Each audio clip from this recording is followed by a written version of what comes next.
wasn't until 2007 that the group began to take on a political nature. That happened when a video was created by a small group of people within Anonymous that wished to attack the Church of Scientology for perceived injustices. Hello, leaders of Scientology. We are Anonymous. Over the years, we have been watching you, your campaigns of misinformation, your suppression of dissent, your litigious nature. All of these things have caught our eye. With the leakage of your latest propaganda video into mainstream circulation, the extent of your malign influence over those who have come to trust you as leaders has been made clear to us. Anonymous has therefore decided that your organization should be destroyed.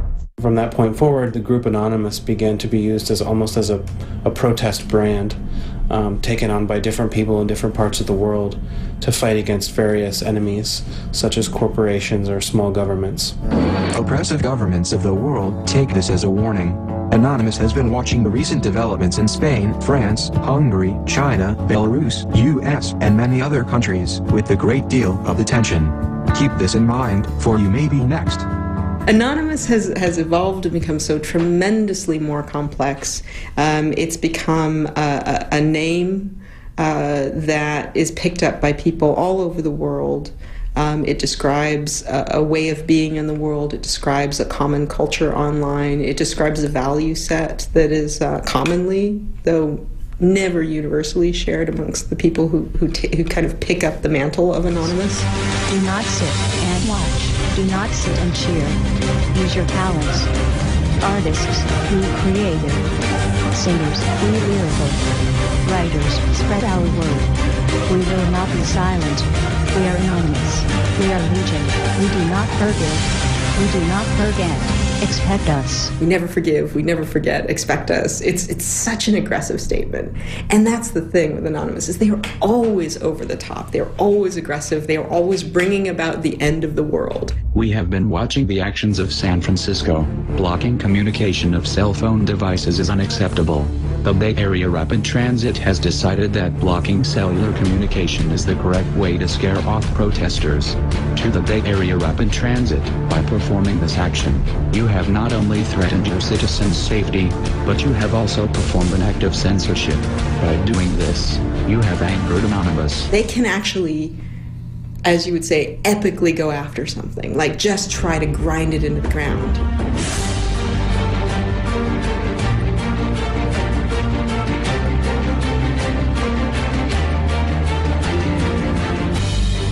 In the days of 4chan, before Anonymous was a thing in the world, really, there was a meme called Epic Fail Guy, and at some point when a conversation online would just be going badly, somebody would post a picture of Epic Fail Guy, and at some point Epic Fail Guy started putting on a Guy Fawkes mask. Governments should be afraid of their people. Guy Fawkes is a British revolutionary who developed a plot to blow up Parliament. And he is now celebrated as a hero almost in England. And subsequently, the image was used by Alan Moore's comic V for Vendetta, which was then turned into a pretty popular film. So the mask itself basically has come to symbolize a generic symbol for anti-establishment sentiments. Has a function. People need a mask when they're protesting and at Occupy Wall Street, for instance, because they don't want to have their picture taken.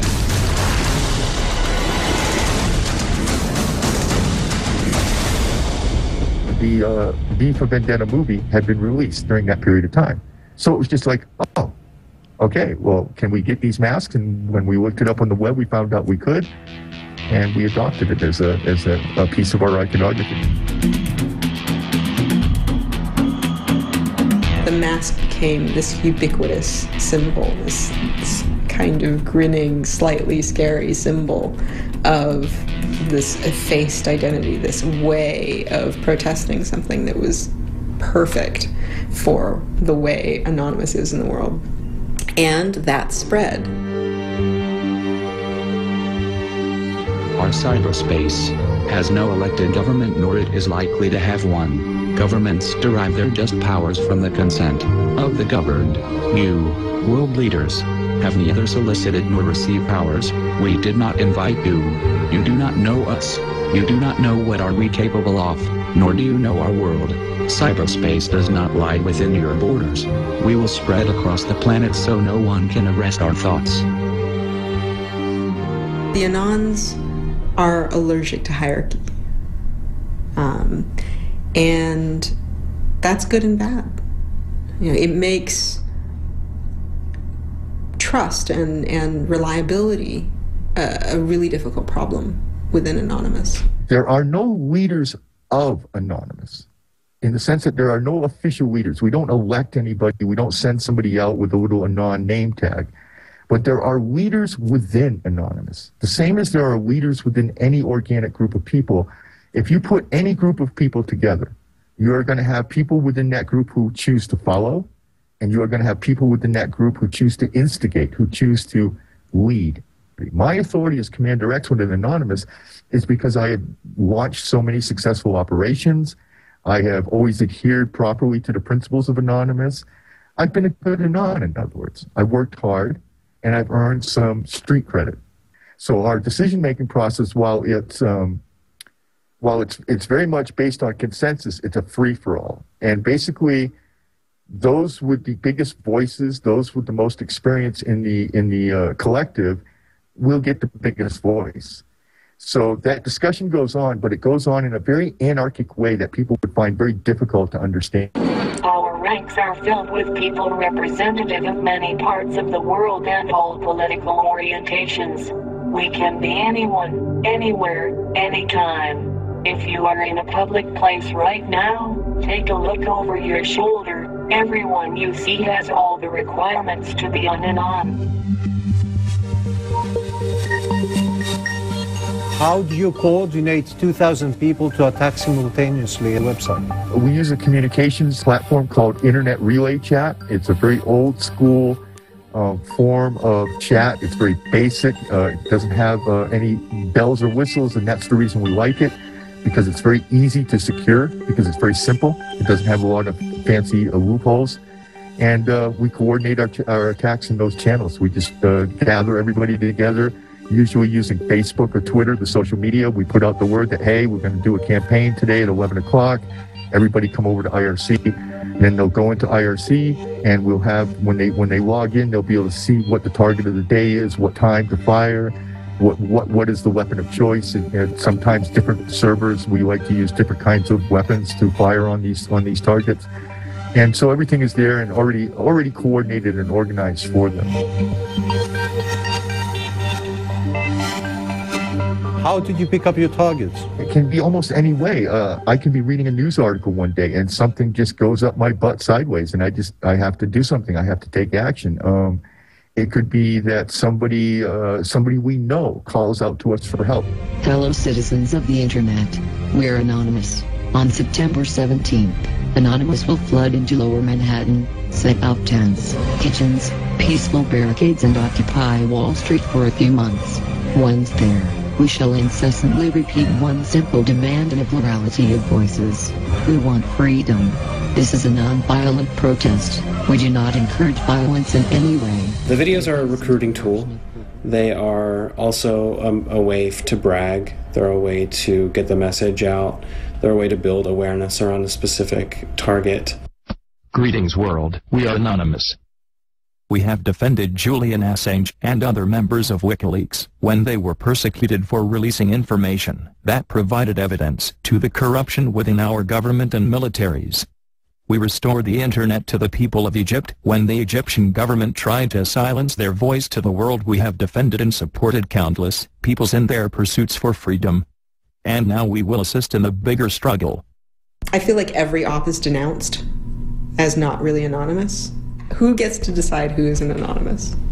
No one. Anybody in Anonymous can make a video. And if you go on YouTube, you'll find a lot of them that are crap, okay? And they're not very high quality. That doesn't mean they're any less authentic or whatever. That just means that they're not very high quality. But the really good ones, the ones that have really high impact, are produced by two different teams. One is a team of Anons who produce these videos, and they go by the name of Garden Slayer. You can probably look them up on Twitter or something like that later. The other team is my own team. We have 3 videographers that work for us, and they, as far as I'm concerned, they produce the best in the world. We have produced whole movies that we have given, whole 30-minute movies and documentaries that we have given to the movement. Most of what Anonymous does is expressive. Most of the time people take to do things in Anonymous isn't illegal hacking stuff. That's just the stuff we in the media like to cover. Most of it is talking to each other and talking to the world via manifestos, via videos, Twitter accounts, Facebook accounts, all sorts of stuff where people are just kind of doing a lot of explaining and expressing, both on technical and non-technical terms. There's a lot of political speech involved with Anonymous. We are anonymous. We are legion. We do not forgive. We will not forget. Expect us. Τα βίντεο που εμφανίζονται στο διαδίκτυο από το 2008 μέχρι σήμερα μοιάζουν με ηλεκτρονικό μανιφέστο. Μερικά έχουν τη μορφή προκηρύξεων για τις επιθέσεις που έχουν ήδη σημειωθεί. Άλλα προειδοποιούν για εκείνες που θα ακολουθήσουν. Αυτά τα σύντομα κλιπ σφραγίζουν τη δράση των Anonymous και παρακινούν τους ομοειδάτες τους να τους υποστηρίξουν.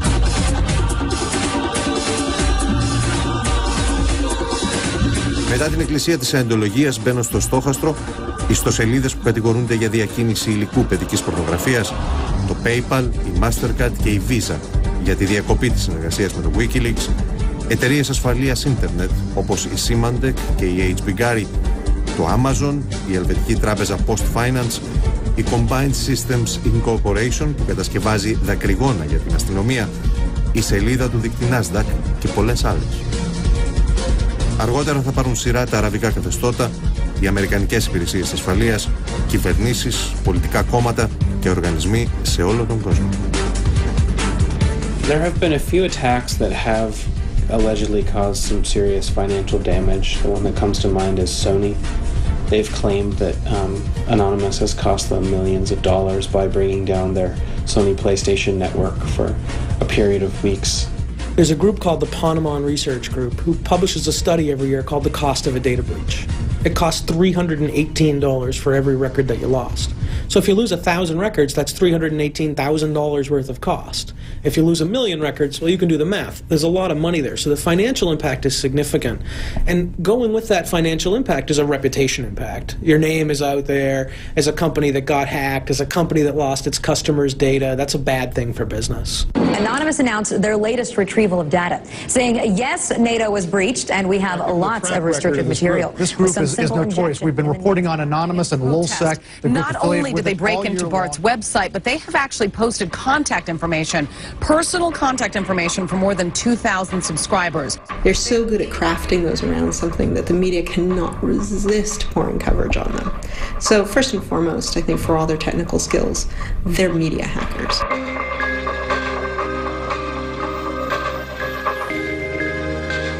There are people who are asking, how can I join Anonymous? We're all anonymous. You're anonymous. I'm anonymous. Anybody's anonymous. Hide your identity, be active, and you're anonymous. There's probably a few dozen people that are hardcore, long-term members of Anonymous, but there's probably several thousand people that are supporters, well-wishers, willing to get involved once in a while in some of these hacking activities. Usually it's a small group of geniuses surrounded by legions of idiots who are very loud and good at getting the message out there. But the people who are actually doing the hacking, it's usually a small group of 4 or 5 people. I think the one common factor is we're people who want to make a difference. We're people who have technological skills of some sort, whether it be computers, media, or something like that. And we want to make a difference. We are activists. We are human rights activists. We are information activists, first and foremost. And we are unsatisfied with the world that we find ourselves in and unwilling to continue living in that world without trying to make a change. So I myself am 47, and I spend most of my day dealing with 17-year-olds. So go figure, right? This is not the first time Anonymous has hit the CIA's website, although this attack, they're saying, is in retaliation for the feds raiding a file-sharing service site, which resulted in several arrests.